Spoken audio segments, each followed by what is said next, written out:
अबोली राजे, आपने एक बहुत अच्छा काम किया है। शुरू से बातचीत हिंदी में की। बेगाने शादी में अब्दुल्ला दीवाना एवढे फाउंड्रीचे एक्सपर्ट टेक्निकल्स आहे, तिथे एका बँकरचं काही विशेष कामही नाहीये आणि मला वाटतं सब्जेक्ट पण आपला नाहीये. महत्वाचं आहे पैसे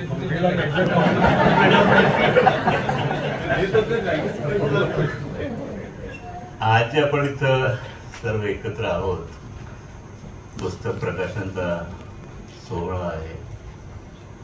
अरविंद देशपांडे तसा माझा छोटा भाऊ आहे, लहान भाऊ आहे, मध्ये एक आहे, त्याच्यानंतरचा नंबर आहे. पण खरं बघा तर तोच मोठा आहे, दिसायलाही मोठा आहे, कर्तृत्वाने पण मोठा आहे.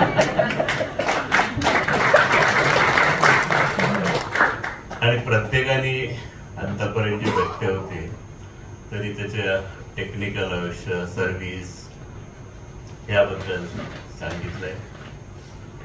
तर मला वाटतं त्याबद्दल काही मला ज्ञानही नाहीये आणि सांगायची गरज पण नाहीये. पण येणारे वक्तही सांगतीलच. पण त्याचं जे आयुष्य आहे ते खरोखर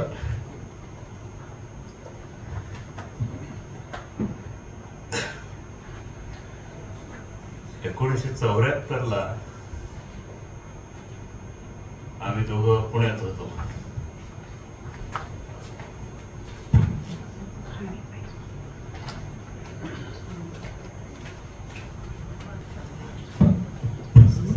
सॉरी,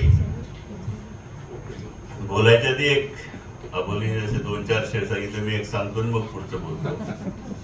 जिंदगी जीना आसान नहीं है दोस्तों, जिंदगी जीना आसान नहीं है दोस्तों, आसान बनाना पड़ता है.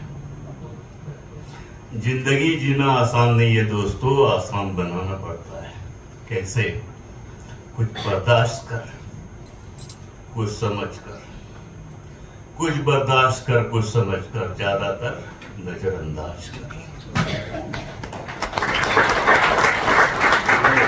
हे जे वाक्य आहे ते सुप्रीम कोर्टाच्या एक सिटिंग जजनी एका व्याख्यानमालेमध्ये सांगितलं होतं आणि मला वाटतं बऱ्याच ठिकाणी हे प्रचलित आहे.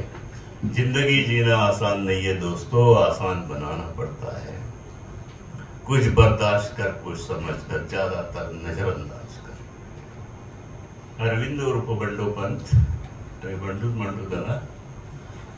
74 मध्ये आम्ही दोघं पुण्यात एकत्र राहत होतो. माझं लग्न झालं होतं आणि हा नुकताच सोलापूरहून DME DE करून आला होता. किर्लोस्कर मध्ये चांगली नोकरी होती. पण माझी बदली झाली भोपाळला. त्यामुळं आणि आई वडिलांकडे कोणी पाहिजे म्हणून हा स्वतःचं करिअर सोडून सोलापूरला.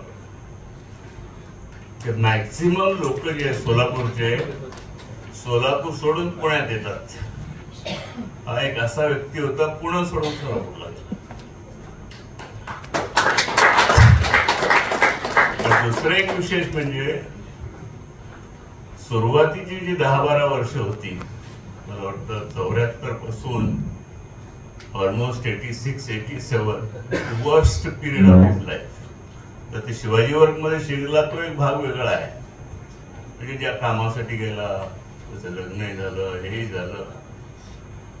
आणि मला वाटतं सगळ्यात चांगलं डिसिजन त्यांनी जे घेतलं होतं ते शिवाजी वर्गचं सोडणं आणि सोलापूर सोडणं.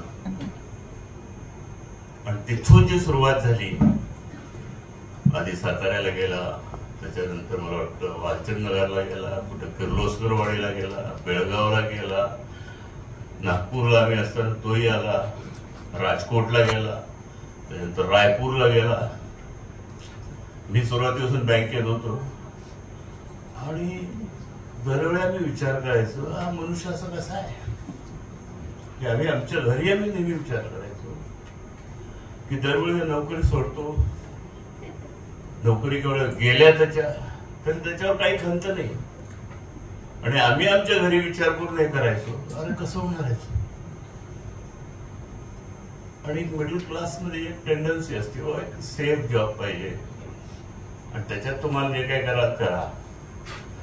परंतु ह्या माणसाने जे केलं, दरबळी नोकऱ्या सोडल्या, पण कधीही त्याच्या चेहऱ्यावर खंत नव्हती.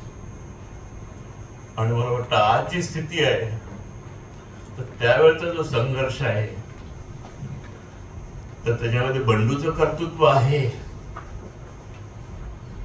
पण माझ्या हिशोबाने माधुरीचं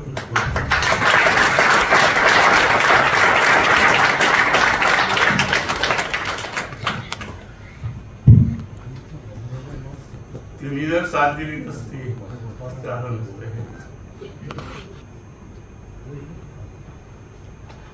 आणि दुसरं एक विशेष, कुलकर्णी फॅमिली आजच्या तारखेला ऑल आर वेल ऑफ.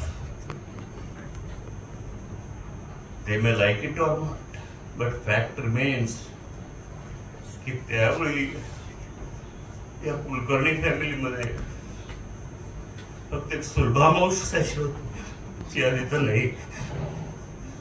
तिने जी यांना साथ दिली या दोघांना अनबिलिव्हेबल.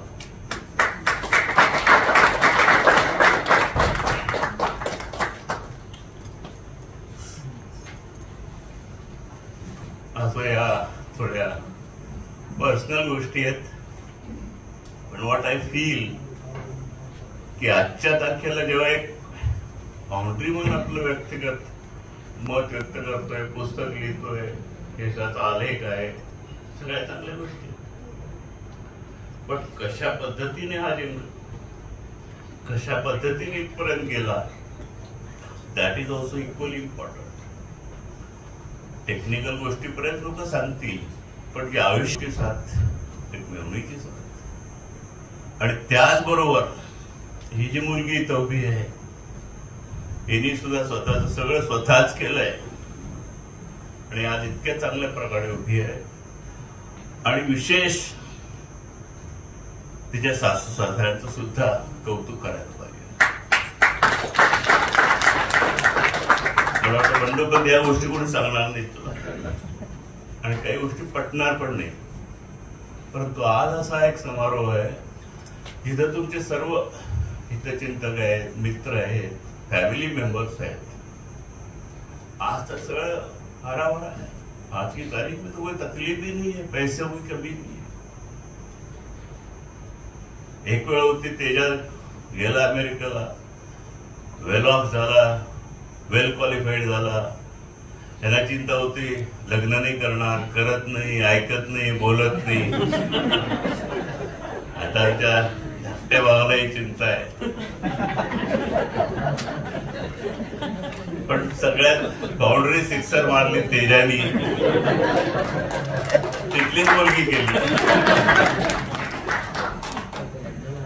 आणि त्याच्यासाठी बंडूला काही करावं लागलं, आबोलीसाठी काही करावं लागलं नाही. पण त्या काळात आणि जेव्हा आवश्यक होतं तेव्हा ऑलवेज माधुरीने साथ दिली. तर हे जे आहेत, these are the things which I think we must remember on this occasion. थोडा मी भावुक झालो त्याबद्दल माफ करा. पुन्हा एकदा बंडूला विशेष शुभेच्छा, त्याच्या पूर्ण फॅमिलीला शुभेच्छा.